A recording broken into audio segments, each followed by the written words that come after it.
Welcome to your If Astrology Isn't Real minisode presented to you by CosmicRx Radio, where I spill the tea on this week's headlines. Politics, pop culture, world events, all written in the stars. Let's dive in. If astrology isn't real, then why does it keep batting 1,000? Seriously, the astrology keeps astrology. Mars squared Uranus last week, and it played out like a cosmic movie script, for better or worse. Rebellion, war drums, crazy air accidents, fiery headlines, shocking plot twists. And on this mini episode, we're going to break down exactly what happened politically, astrologically, and spiritually, because the cosmos, they're not just speaking, they're yelling at us to pay attention, wake up, and align, people. That's what they're saying. I have it on pretty good authority. So let's dive in. Before we get into that, hi, I am your girl, your host, Madi Murphy, your cosmic consultant. This week, we're going to be talking about all things politics, claims, protest, and pride. We're going to be talking about a little pop culture. We're going to be talking about power of the people and how the planets tie all of that together. So where do we even begin? Can we just say I decided this year, knowing how crazy the astrology is going to be, to do this as a dedicated minisode, where it used to be a segment on our Monday moon report. But even with the dedicated minisodes, I'm like, how the news is happening so fast, and a lot of that is by design. We've talked about, so I'm going to pick what I think is the most relevant stories for the week. But if there's ever something I don't get to, drop it in the comments below. If there's something you want to make sure I get to, drop it in the comments below on YouTube. That's a great place just to make sure I see it for next week. So let's talk about astrology has really been driving the action. Any of you who've been here for a minute probably were just nodding in disbelief or super belief, watching the Mars square Uranus energy and also Jupiter square Neptune and Saturn of the past week and weekend. And this is just one of those buckle up aspects, right? Especially with Mars and Uranus. It's not subtle, it's disruptive. Mars is action, Mars is fire, Mars is force, Mars is like the god of war. Uranus is shock, chaos, electricity. Mars has been in Leo, the sign of the king, the ruler, the regal one. Uranus has been the sign of Taurus, which is very much connected to borders, to land, to this concept of who own lands, who belongs on a land. And then, of course, we talked about Saturn and Neptune last week. Dreamy yet destabilizing cocktail of, illusion, faith, control, patriotism. We talked last week a little bit about the shadow and light of it all, but definitely we've seen some headlines this past week that have mirrored the signature of all of that. And, we saw a really tragedy strike with a Minnesota lawmaker killed in a shooting. Mars, is firearms. Uranus can be definitely recklessness, and that pressure cooker energy that was super, super heartbreaking to witness, amongst so many other things. We saw the thousands of people marching in defiance of the No King's Day, and that was really like defiance of monarchy and the empire. And the actual military parades felt pretty flat. It was all very textbook astrology. Just as we look back on that, and we kind of knew that it was going to be a very intense weekend, and it did not disappoint. But I think one of the big headlines the past few days is war. War is on everybody's mind. The tension with Iran and Israel, it's not just brewing, it's boiling. And on June 11th, just as Mars hits Israel's natal Mars, Netanyahu also had his Mars return, and just days later, Israel launched a strike on Iran. And the chart for the attack, it was very intense. Uranus is on the ascendant of Tehran, squared by Mars, and they're in the chart of that city. And this is what astrologers look for in a moment of ignition. And I'm going to break down why this matters for us astrologically. Again, I'm never going to embark on future telling, fortune predicting here, but instead, like, what can we learn from these cycles? And shout out to Austin Kopic on the astrology podcast with Chris Brennan. He really broke this down on an episode earlier in the year, maybe it was February or March, where he really called this to a T. By looking at the chart of Tehran, and offered some interesting words of wisdom. So just want to give him shout out, and just remind us all that we're getting closer to Uranus entering Gemini on July 7th. And I talked about this in my Astrology for the Year Ahead webinar, that this is, an astrological signature that historically brings war. Especially here in the United States, and especially air-based, and civil war particularly in the US here, but has brought in world war on the world stage. And it's definitely something that's going to bring in fractures we talked about, especially we talked about within the GOP, in military alliances, in the media, in people's minds. And we just saw that, I think, play out interestingly this week. We saw okay, this is weird. This is a little upside down world moment we had. We saw Tucker Carlson, of all people, and where Uranus is transiting his natal moon, give a surprisingly, like weirdly, I was nodding along, agreeing with it, takedown of Ted Cruz's warmongering. And I also hate to say it, but Marjorie Taylor Greene, who also just had a moment of really making sense in terms of just calling out, like, I think Americans here are trying to pay their bills, provide for their families. Like, we don't need our tax dollars fueling a war in the Middle East that, again, is some kind of proxy war, is fueling some other, corporate entity or a geopolitical agenda that doesn't really do anything except for cause endless destruction and death. And I really was like, I can't believe that I'm sitting here nodding along to this. And I think, Jon Stewart, one of my favorite sages of all time, did a really good breakdown of it. If you go check out, the Daily Show replay. And it's just interesting. Trump ran on a no foreign wars, was one of America First, pulling out of all this like foreign engagement. It was not just like a pretty critical platform. So in addition to the cost of eggs not being brought down day one, and the narrative is beginning to fracture. We're starting to see some really vocal dissent, especially from people up to this point who have had his back for better or worse, pretty blindly. And as we move into these next 2 months, I just want to keep our eye on Mars just entered Virgo, which means it's going to be conjunct the South Node, which is all about releasing karma, rethinking karma, replaying old stories, retooling things. In Virgo, it definitely, and Pisces, that axis is a lot about martyrdom. It is about going up and kind of cleaning up something from the past. And Mars in the South Node, it's not the happiest of placements on the mundane level. So we're just going to keep our eye out for that. And of course, we're in all these Aries ingresses, right? Saturn and Neptune in Aries. And Aries is ruled by Mars, the god of war. Aries is ignition. It's the spark that can lead to an explosion. So I just remind us all that we're here right now and we're on Earth at this time. Let's pray for peace, protest for peace. Let's speak up, let's speak out, let's vote with our dollars. Let's call our local politicians, let's hold them accountable. And I just I just feel for, like, this is just not right. Like, I feel for anyone caught in the crossfires, and it's kind of all of us, right? And there's a lot of hot zones in the world right now. But again, like Austin Coppock talked about, like this energetic epicenter around Tehran right now. It breaks my heart. But there's also like a broader reckoning. There's so much happening: Russia and Ukraine and Gaza and the US. It's all a mix, and it's kind of showing us too, I think, my personal hot take is the interconnectedness of it all. This like feeling of like when there is unrest or genocide or unfair attacks or warmongering or starving of people, like it's affecting all of us, or even what's happening here, or especially what's happening here with ICE. It's like there's all this like reckoning, I think, happening. And unfortunately, as we know from history, things have to come to a boiling point before there's any kind of closure and moving on. And like we're seeing just, I think, the fever pitch reaching so high that people are starting to, I think, come out of some of the disillusionment of Neptune and Pisces as we move into Neptune and Aries, and people being like, this is kind of weird. Neptune is a very fogging of the battlefield, and in some ways I could see everyone coming in with new propaganda grenades. We have to look out for that.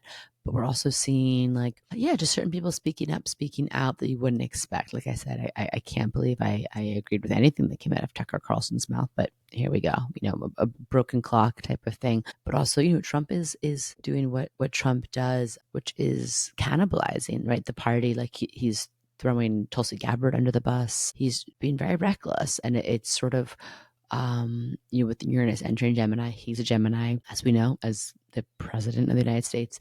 Astrology is going to affect him a lot. And like I've been talking about for a while, starting in April of this year, he entered a zodiacal releasing signature that implies that he is just now hitting the peak of his fame, notoriety, what he's going to be known for in the history books. So, and this is to say nothing of, as Uranus finishes its run through Taurus, it's in its late degrees of Taurus, we are seeing weird things around money, land, boundaries, borders, the economy. And so I would expect, just with that and Jupiter in Cancer, it's definitely a time for all of us to save our money, to be really smart with how we spend our money, like watching out for things that are funky around money. Like why does Trump have crypto deals and selling a gold mobile phone?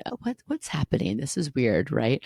So this is very like late degrees of Uranus in Taurus. And I just want to shout out that, there was just a lot of things that happened over the past weekend. And I'm trying to just stay grounded through it all and take it all in and not become numb, right? And not go into what people call, and sociological experts call, hypernormalization, where we get used to these news cycles and being so intense that we're just kind of like numb, we disassociate, and then that becomes the status quo. So I'm going to be here every week, I hope, just being like, fuck that. This is not the status quo. This is a revolutionary moment in time, and we're all part of it, even if we don't think we are. It affects us, and we are also being asked to with, again, the Saturn and Neptune Aries, to do something in our corner of the world where we just resist this becoming normalcy. And just we saw several elected officials, all Democratic.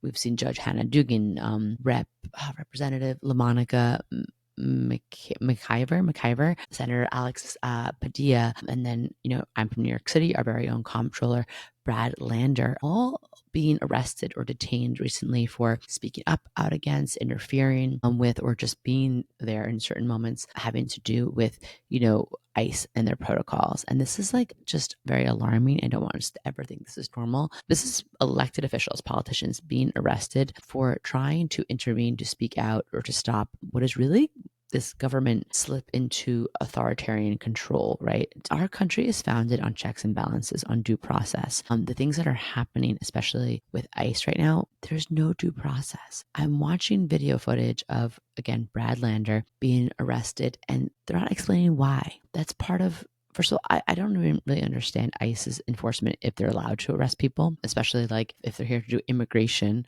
control, then why are they arresting people who are citizens? And also your whole thing when you're arrested, Miranda rights, right? That's a huge part of, the police. And also like why you're being arrested, right? What are your charges? And Alex Padilla talked about just being in a room for hours, not understanding why he was being detained. It's very alarming, and it's a show of brute force, kind of, right? Like this is what happens when you speak out against this. And definitely I think all politicians have a lot of work to do. I don't agree wholeheartedly with anything that the Democrats are about, but there is something happening in the right wing of the USA right now that is slipping into a place that should alarm all of us, and so very interesting astrology. Padilla is an Aries sun. I thought that was interesting. McIver, I don't know if I'm pronouncing that right, is a Gemini sun. So again, some of the interesting astrology of this moment, right, is very founded on like Cancer energy and Gemini energy and Aries energy. So I'm like, keeping my eyes on them. And I thought it was very interesting. Brad Lander is in his nodal return. He's North Node in Pisces. And so it's a good example of what happens during your nodal return. These things happen that kind of shift the course of your trajectory, of your soul's purpose, of maybe how people perceive you, of your leadership, of your spiritual path. And, Brad Lander's birthday is coming up on July 8th, the day after Uranus moves into Gemini. He's running, one of the mayoral candidates in New York City. So yeah, it just kind of feels like a cosmic crossroads moment for sure.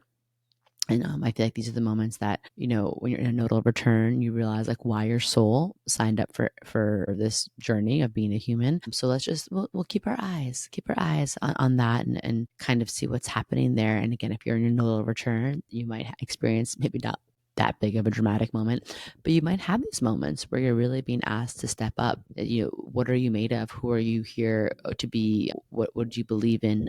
What are the decisions you're going to make that are going to kind of alter your soul's path into more alignment?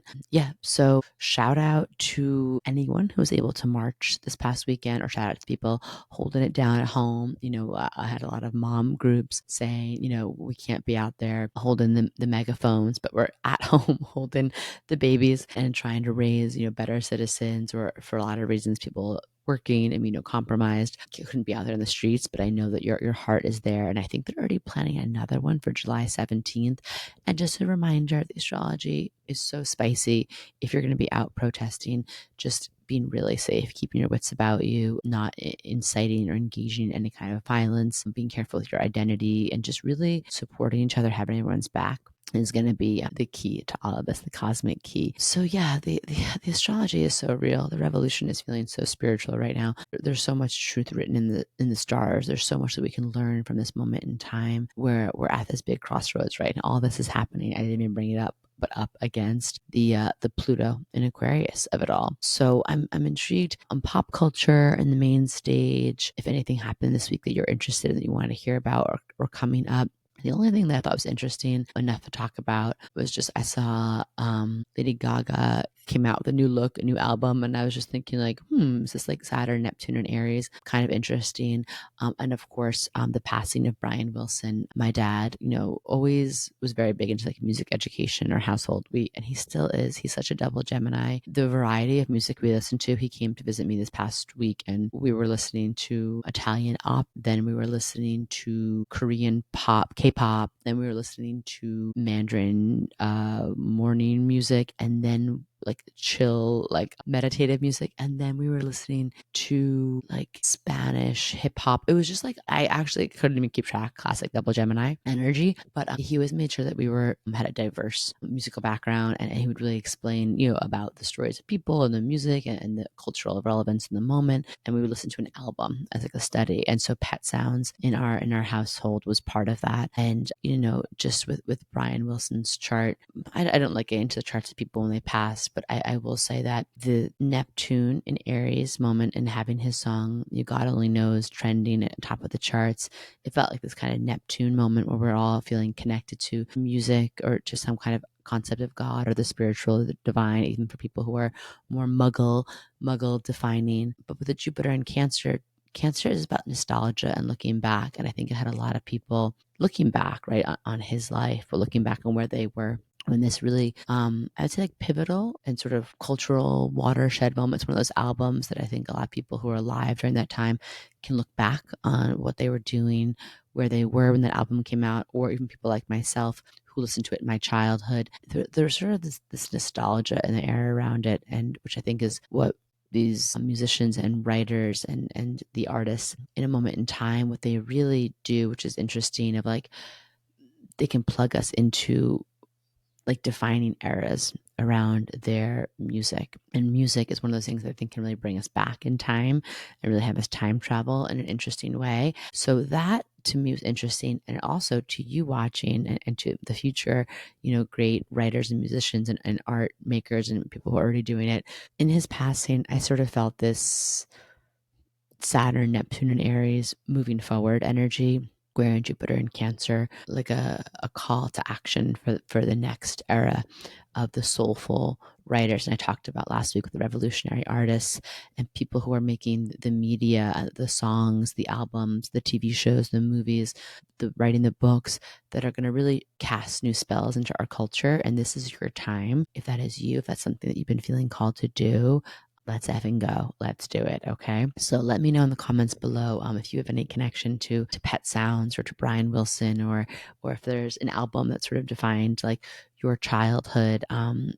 Or let me know if you're a musician making the new music of the future. I'm super interested. Okay, so in closing, we're wrapping up Pride Month here, and I love that Pride, astrologically speaking, like if astrology isn't real, that it really straddles Gemini season, which I think Gemini energy is all about, connections and curiosity and being open. And I always think of a Gemini as like moving past the limitations of labels and questioning things and moving past like any kind of binary experience of existence, while also the pride parades and being out. And it feels very Gemini, very playful, very social, very colorful. And then as we transition into Cancer season. Cancer season is this feeling of coming home to ourselves, honoring our family and our chosen family, finding safety and security in the world, taking care of one another. And that to me always feels, like the perfect way to end Pride Month, right? And I just wanted to, I said I would shout out a chart,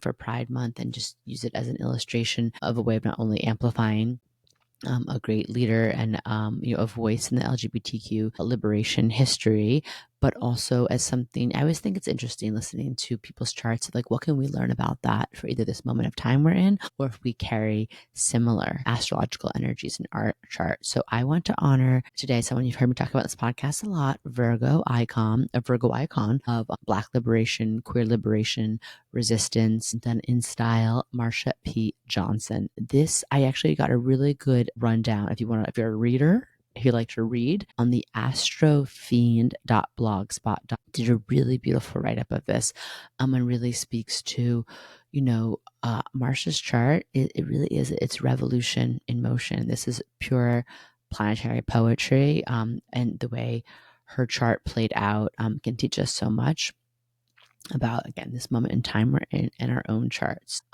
First up, we're in August 24th, 1945, around the corner from me in Elizabeth, New Jersey. She is a Virgo sun, Pisces moon. So is that why I love her so much? Am I biased? Probably, but it's okay. That's the perk of having your own completely DIY podcast, is you get to be biased. So like me, Virgo sun, Pisces moon, something I thought was interesting about her chart, again, for this moment in time we're in, is she has her Mars in Gemini conjunct Uranus in Gemini. So if she was alive today, she'd be entering her Uranus return, which only happens if you get to live well into your 80s. But again, because we're entering Uranus in Gemini, and we will be there from in about a month, July 7th of 2025, we'll be there till May of 2033. So there's a lot to learn about what Uranus and Gemini energy is going to ask of us. So here are 5 powerful points and I think some lessons from her chart. So, first of all, she has her sun conjunct Jupiter in Virgo, and Virgo is the healer. And with Jupiter there, it's like the leader, like this expansion, right? The healer who maybe is reluctantly become the leader. And Virgo is the sign of the boss witch, but the one who is whole in of herself.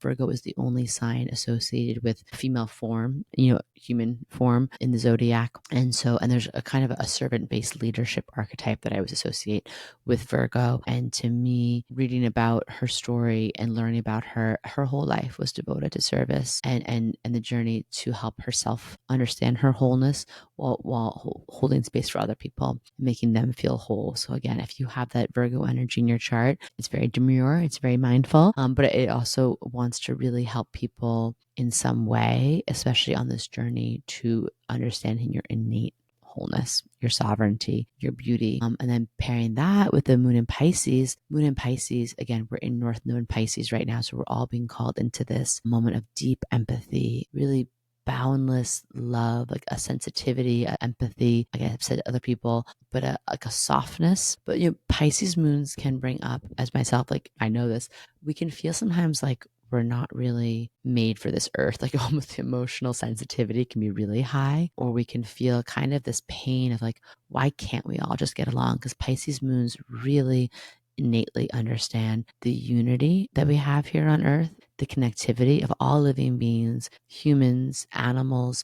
Like when one of us hurt, we all hurt. And so a Pisces moon can really, I know from my own experience, the world can feel really painful sometimes. And so there's kind of like 2 paths to the Pisces moon. You really have to have energetic boundaries, a spiritual practice, protection, things that can help ground that and anchor that. Because the other flip side of a Pisces moon is that we can detach really easily. We can numb, we can be into a place of escapism, but really feeling everything is our superpower, and turning that overwhelming like pain into purpose, and that burden feeling into some kind of blessing in your life and your memory is a higher calling of Pisces moon. And I do believe that maybe she didn't feel that in the moment in her life. But I think that we all know as the icon and the leader she has become, I do believe that she fulfilled that. So that is super interesting. And then Mars, Uranus, and Gemini. So this is giving non-binary brilliance. This is giving like gender bending, twist things on its head, turn things on its head. Let's be fluid. Let's be free. This is giving like chaotic liberation, love for all. And I love this. I love this revolutionary, like just being innovative, being a lightning bolt just through her very living, mixed with the radical action, right? That comes from the Mars of it all. And, not being afraid to, like, listen, like, even in today's age and landscape, as a queer, Black, trans, poor woman, she's basically in the most, right? Like marginalized of people in our society here in the USA, the most oppressed, the most like not taken, having value by the traditional systems of power. And very vulnerable because of that. But she still spoke up. She still spoke out, which is so Mars and Gemini. Like that Gemini energy, it's like, I can't help but speak truth to power. I can't help wanting to also enlighten people, show people different ways of living, ways of being. And that's where like my inner warrior, that Mars is coming from. And Uranus, I'm here to disrupt. Like I have no choice. If you're born with the Mars Uranus together, you're here to disrupt. If you have a Mars and Gemini, you're here to use your voice in a really powerful way, right? And for all of us, as we go into Uranus and Gemini, we're going to kind of look at this in our own lives, right? And so we can really learn something from her. And then in addition to that, other things that we can really learn right now, especially as we're entering Cancer season, especially as we're entering Jupiter in Cancer, she had a Venus in Cancer. So her values, her sense of beauty, her heart energy was in Cancer. It was conjunct Saturn. So there might have been some limitations and hardships that we could definitely identify with that around Cancer, the sign of the mother, the nurturer, the caretaker, feeling safe in the world. But also her North Node was in Cancer. So she has sort of a stellium, not a proper by the book stellium, because the North Node is a esoteric point in a chart versus a planet, but I would consider that like a spiritual stellium. And her destiny line, her life's path here, her work, her Saturn, her Venus, her values was to really find and create family, to find and create place in this world that felt like home, and to find and create a place where other people can feel at home, especially for people who didn't have that, or felt lost, or felt forgotten, or felt unseen. Love and safety for the quote unquote unloved or undesirable. Again, not the word I would use, but how society, I think, especially viewed this while she was here, being the, what did they call her? The mayor of like Greenwich Village or something really cute, like that. But also in today's society, sadly, like some of this could still be, said, as we see that, trans people are trying to be erased out of existence, like through policy. This is not like a made up thing. This is not us being, overly woke or sensitive snowflakes, which is like, okay, if we want to talk about sensitive snowflakes, that's a whole other discussion. We can get into that at a different time. But no, like this is really happening in today's society, where there's legislation, there are laws that are literally telling trans people, like, we don't see you, we don't recognize you. And that is so heartbreaking. It's so messed up. And I think that with Jupiter and Cancer, I hope we can take a page out of Marsha's book and look at like how we can treat all of each other, every living being, but especially those who are being cast on the outskirts, the sort of like orphans of the system, if you will. How can we bring them in and say, you have a place, you belong, you're beautiful, I want to love up on you, I want to protect you, right? And as we go into this Jupiter and Cancer energy, I think there is something really cool. That concept of being like the cosmic mama or cosmic papa to those around us in our communities, or in communities that are adjacent to ours. What does that really look like? And yeah, I think, again, I live right around the corner from Stonewall. My family, my Uncle George, my mom, were all sort of involved in different liberation movements, adjacent or directly, or just fascinated by them, especially LGBTQ liberation and activism. And so this is something that is like near and dear to my heart. I really literally like pass Stonewall basically every other day. And I pray that her legacy can be reawakened now in someone watching this or listening to this. I pray that her memory would be a blessing. And I know that entering that Uranus return that's coming up, she's not done, not by a long shot. So let me know in the comments below if any of these parts of her chart resonate with you, or or if you're feeling called into action, or if you just want to drop a fire emoji like, hell yeah, Marsha, we see you. So yes, happy Pride. It goes well beyond the month, but definitely want to honor it and really think about that Gemini into Cancer of it all and what it means for us. So if astrology isn't real, then why do the stars keep calling out the truth before it even hits the headlines? If astrology isn't real, why is there so much astrology, so much news happening that these mini-sodes are not mini-sodes? They're just full-ass long episodes. If you're still here, if you're still watching at this point, thank you. Thanks for hanging in there. It really gives me a place to process all this through the planets and understand the cosmic context of why this is all happening, what it means, and of course, how can we live our charts to the best of the ability to meet this moment where we're at, right? And try and do something where we're bringing in personal